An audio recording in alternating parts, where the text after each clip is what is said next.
अस्सलाम वालेकुम, मैं हूं दीन इम्तियाज़ और आप देख रहे हैं तख्ती ऑनलाइन। 1610 में गैलीलियो ने पहली टेलीस्कोप बनाई। इसमें लेंस का इस्तेमाल किया गया था, रिफ्रैक्टिंग टेलीस्कोप थी और गैलीलियो ने इसके ज़रिए स्पेस को, ज़मीन के बाहर देखना शुरू कर दिया। जब गैलीलियो ने सूरज की तरफ देखा तो उसे हैरानी हुई, क्योंकि सूरज पर काले रंग के छोटे छोटे धब्बे थे, स्पॉट्स थे। लेकिन आहिस्ता आहिस्ता ये स्पॉट्स अपनी जगह बदलते जा रहे थे। तकरीबन 25 से 28 दिनों के बीच में ये स्पॉट्स दोबारा अपनी जगह पर आ गए, जिससे गैलीलियो को अंदाज़ा हुआ कि सूरज भी रोटेट करता है, घूमता है। जितने सूरज पर या किसी भी सितारे पर ये ब्लैक स्पॉट्स ज़्यादा होंगे, उतना ही वो सितारा एक्टिव होगा। आज हम ये जानते हैं। अगर इन स्पॉट्स को, इनकी स्ट्रेंथ को हम मेजर करना शुरू करें तो हम एक ग्राफ बना सकते हैं।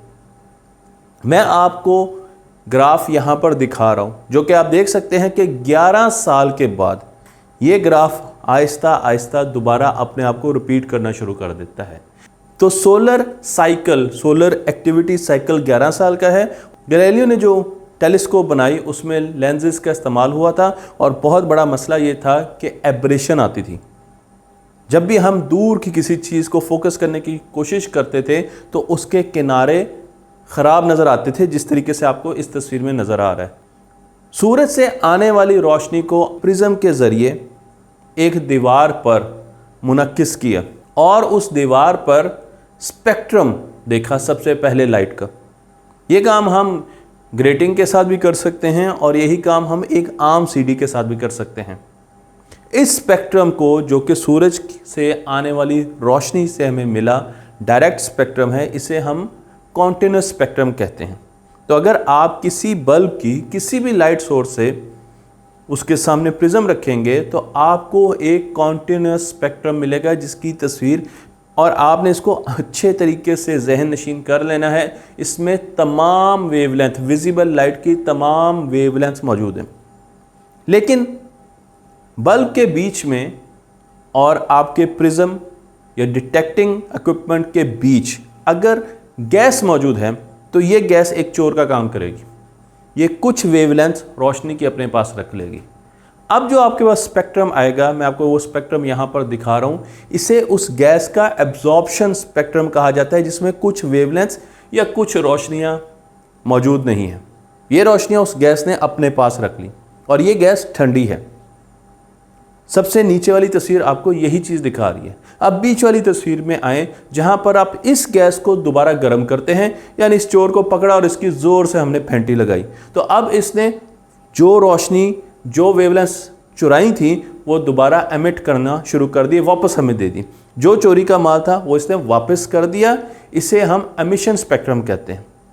तो आपने इस कॉन्सेप्ट को अच्छे तरीके से याद रखना है, क्योंकि जब भी हम एस्ट्रोनॉमी की बात करते हैं, विजिबल लाइट एस्ट्रोनॉमी की बात करते हैं, तो इन कॉन्सेप्ट का बहुत ज़्यादा जिक्र किया जाएगा। मैं आपको यही चीज़ एक तस्वीर में दिखा रहा हूँ, जहाँ पर आप देख सकते हैं कि अगर सूरज का स्पेक्ट्रम देखा जाए तो एक कॉन्टिन्यूस स्पेक्ट्रम है।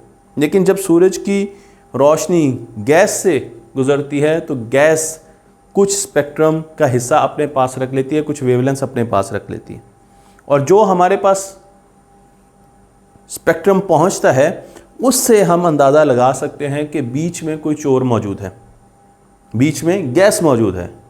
और जो स्पेक्ट्रम मौजूद नहीं है, जो वेवलेंथ्स गायब हैं, उन वेवलेंथ्स को देखकर हम अंदाज़ा ये भी लगा सकते हैं कि किस किस्म की, कौन सी गैस यहाँ पर मौजूद है, क्योंकि हर गैस मुख्तलिफ़ किस्म की वेवलेंथ्स अपने पास रखती है।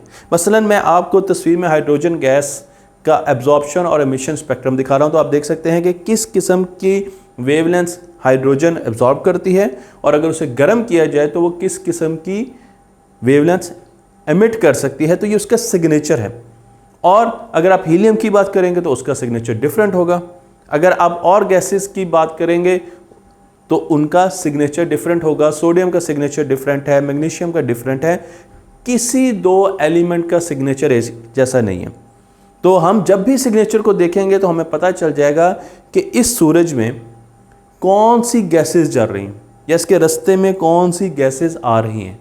मैं यही चीज़ आपको एक तस्वीर के ज़रिए दिखा रहा हूँ जहाँ पर एक सूरज से हमारे पास रोशनी आ रही है और बीच में बहुत से क्लाउड्स हैं। हर क्लाउड कुछ स्पेक्ट्रम रख लेते हैं और जब हमारे पास फाइनल स्पेक्ट्रम आता है तो उसमें वो वेवलेंथ मौजूद नहीं है। तो हम अंदाज़ा लगा सकते हैं कि किस गैस के बने हुए क्लाउड्स हमारे रास्ते में आए हैं। और इससे ये भी अंदाज़ा लगाया जा सकता है कि सितारे में या सूरज में जिसे हम देख रहे हैं उसमें किस किस्म की गैसेस जल रही हैं, फ्यूजन का शिकार हैं। तो हम उसके मैकेनिज़्म को, उसके अंदर मौजूद गैसेस को, एलिमेंट्स को भी डिटेक्ट कर सकते हैं इस स्पेक्ट्रम के ज़रिए। और इसके ज़रिए हम उसका टेम्परेचर भी देख सकते हैं और उसकी डेंसिटी भी देख सकते हैं। तो जब हमने सूरज की तरफ देखा, सूरज के स्पेक्ट्रम को हमने स्टडी किया, तो कुछ एलिमेंट्स ऐसे थे जिनके बारे में हमें पता नहीं चल रहा था, उनका सिग्नेचर देख के अंदाज़ा नहीं हो रहा था कि ये कौन सा एलिमेंट है। मैं आपको यहाँ पर सूरज का स्पेक्ट्रम दिखा रहा हूँ, स्टार का स्पेक्ट्रम दिखा रहा हूँ। तो आप देख सकते हैं कि सन का जो स्पेक्ट्रम है उसमें आपको कैल्शियम नज़र आएगा, आयरन नज़र आएगा, आपको ऑक्सीजन, सोडियम नज़र आएगा, हाइड्रोजन नज़र आएगी, मैग्नीशियम नज़र आएगी। तो इस तरीके से हम उन तमाम स्पेक्ट्रल लाइन्स को देखते हैं। यहाँ पर ये चीज़ मैं नहीं बता रहा, जो कि अगली वीडियोज़ में आने वाली वीडियोज़ में मैं बताऊँगा कि जब सूरज मूव करता है या कोई स्टार मूव करता है तो ये स्पेक्ट्रल लाइंस भी आहिस्ता आहिस्ता शिफ्ट होती हैं लेफ़्ट और राइट की तरफ, जिसे डॉपलर इफेक्ट कहा जाता है। लेकिन कुछ सिग्नेचर ऐसे थे जो हम पहचान नहीं पा रहे थे और इनमें से एक सिग्नेचर था आयरन का। अगर हम आयरन की बात करें तो आयरन में 26 इलेक्ट्रॉन्स होते हैं, 1535 डिग्री पर मेल्ट कर जाता है। अगर उसको और ज़्यादा हीट प्रोवाइड की जाए तो वो 2750 डिग्री पर गैस बन जाता है। लेकिन सूरज की अगर बात करें तो सूरज का टेम्परेचर तो 6000 डिग्री सेंटीग्रेड होता है और उससे निकलने वाला जो कोरोना होता है उसका टेम्परेचर 10 लाख डिग्री सेंटीग्रेड होता है। इतना ज़्यादा टेम्परेचर होने की वजह से आयरन के 13 इलेक्ट्रॉन आयरन को छोड़ देते हैं, आयरन आयोनाइज हो जाता है। तो हमारे पास Fe+13 आयरन की स्पेक्ट्रल लाइंस हमें नज़र आती हैं। पहले हम इस आयरन को पहचान नहीं सके, लेकिन बाद में हमें अंदाज़ा हुआ कि सूरज में आयरन मौजूद है। हम सूरज को देखते हैं तो हमें ऐसा लगता है कि सूरज में आग लगी हुई है, लेकिन सूरज में एक रिएक्शन हो रहा है जिसे फ्यूजन रिएक्शन कहा जाता है। मैं आपको इस रिएक्शन की एक बड़ी सिंपल सी तस्वीर यहाँ पर दिखा रहा हूँ जिसमें हाइड्रोजन आइटम्स आपस में फ्यूज़ कर रहे हैं और वो हीलियम-3 बना रहे हैं और फिर इसी तरीके से हीलियम-3 फ्यूज़ करते हैं और आगे आपको और एलिमेंट्स मिलते हैं। अगर आप यहाँ पर देखें तो आपको ड्यूटेरियम और हाइड्रोजन आइटम नज़र आ रहे हैं। तो हाइड्रोजन के 2 आइसोटोप्स होते हैं और उन आइसोटोप्स का भी इस्तेमाल होता है इस रिएक्शन में। लेकिन सिंप्लीफाई करके मैं आपको ये बता दूं कि एक एलिमेंट जब फ्यूज़ होता है तो वो एक और एलिमेंट बना देता है। हाइड्रोजन जब फ्यूज़ होता है तो वो स्टार्स में हीलियम बनाता है और इसके लिए बहुत ज़्यादा टेम्परेचर और प्रेशर की ज़रूरत है, वरना ये काम नहीं हो सकता, फ्यूजन रिएक्शंस हम कंडक्ट नहीं कर सकते। तो एक बड़े स्टार में, जो कि हमारे स्टार से 20 गुना ज़्यादा है जिसका मैस है, उसमें मैं आपको यहाँ पर तस्वीर दिखा रहा हूँ। तो वो एक फैक्ट्री है एलिमेंट्स बनाने की, मेटल्स बनाने की। सबसे पहले हाइड्रोजन फ्यूज़ होती है और वो बनाती है हीलियम। आपको अंदर वाला सर्कल हीलियम का नज़र आ रहा है। हीलियम जब फ्यूज़ होती है बहुत ज़्यादा टेम्परेचर और प्रेशर पर तो वो बनाती है कार्बन। कार्बन जब फ्यूज़ होती है तो वो बनाती है ऑक्सीजन। ऑक्सीजन फ्यूज़ होती है नियॉन। नियॉन फ्यूज़ होती है तो मैग्नीशियम बनती है। मैग्नीशियम जब फ्यूज़ होता है तो वो सिलिकॉन बनाता है और silicon in the end iron बनाता है। और स्टार के पास इतना प्रेशर या टेम्परेचर नहीं होता कि वो आयरन को फ्यूज़ कर सके। तो iron by product, final product जो होता है वो आयरन होता है किसी भी स्टार का। तो आप देख सकते हैं कि एक फैक्ट्री है जो मुख्तलिफ एलिमेंट्स और स्पेशली मुख्तलिफ मेटल्स बना रही है। तो अब इस स्टार के पास आयरन तो है, हमारे स्टार के पास भी आयरन कोर मौजूद है जो कि सॉलिड कोर अमूमन होती है, लेकिन उसके साथ उसके बाहर गैसेस होती हैं और फिर सबसे ऊपर हमें कोरोना नज़र आता है। कोरोना मैस इजेक्शन होती है जिसे आने वाली वीडियोस में डिस्कस करेंगे। अब स्टार आहिस्ता आहिस्ता वक्त के साथ बूढ़ा होता है तो उसकी कोर बढ़ना शुरू हो जाती है और फिर एक टाइम ऐसा आता है जब उसका सारा फ्यूल फ्यूज़ हो चुका है और उसके पास फ्यूल मौजूद नहीं है तो वो ग्रेविटी के ज़ेरे असर कॉन्ट्रैक्ट होता है, एकदम कंप्रेस होता है और फिर बहुत ज़ोर से फटता है, जिसे सुपरनोवा कहा जाता है।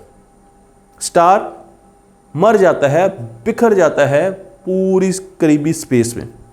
और इसी तरीके से आयरन कोर भी फटती है तो वो भी दूर दूर स्पेस में फैल जाती है। और फिर जब ये स्पेस में फैला हुआ आयरन दोबारा मूव करना शुरू कर देता है और सोलर सिस्टम बनाता है, तो प्लैनेट्स में ऑटोमेटिकली आयरन के डिपॉजिट्स होना शुरू हो जाते हैं। अगर हम अपनी दुनिया की बात करें तो जब हमारा सोलर सिस्टम बन रहा था तो उस वक्त जो मेटेओराइट्स आपस में आके लगे और उन्होंने शुरू में ज़मीन बनाई, उसमें आयरन मौजूद था। तो आयरन ज़मीन के अंदर शुरू से नहीं था, बल्कि ये स्पेस से आया, ये हमारी ज़मीन के बाहर से आया। और दूसरी मर्तबा जो आयरन की बारिश हुई वो 3.9 बिलियन साल पहले हुई, जब हैवी बम्बार्डमेंट हुई, लेट हैवी बम्बार्डमेंट कहते हैं, जिसमें मेटेओराइट बेल्ट से बहुत से मेटेओराइट्स आकर ज़मीन पर बरसे, आग बरसाने वाले पत्थर आकर ज़मीन में लगे जिनमें आयरन मौजूद था। और इस तरीके से दूसरी मर्तबा भी स्पेस से बाहर से आयरन ज़मीन पर आया, ज़मीन पर नाजिल हुआ।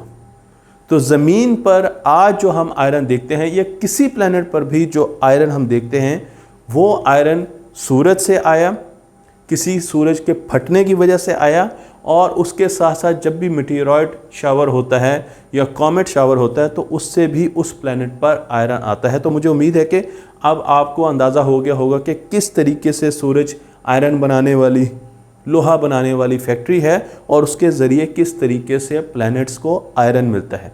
तख्ती ऑनलाइन को लाइक कीजिए, शेयर कीजिए और इस इल्म को दूसरों तक पहुँचा दीजिए।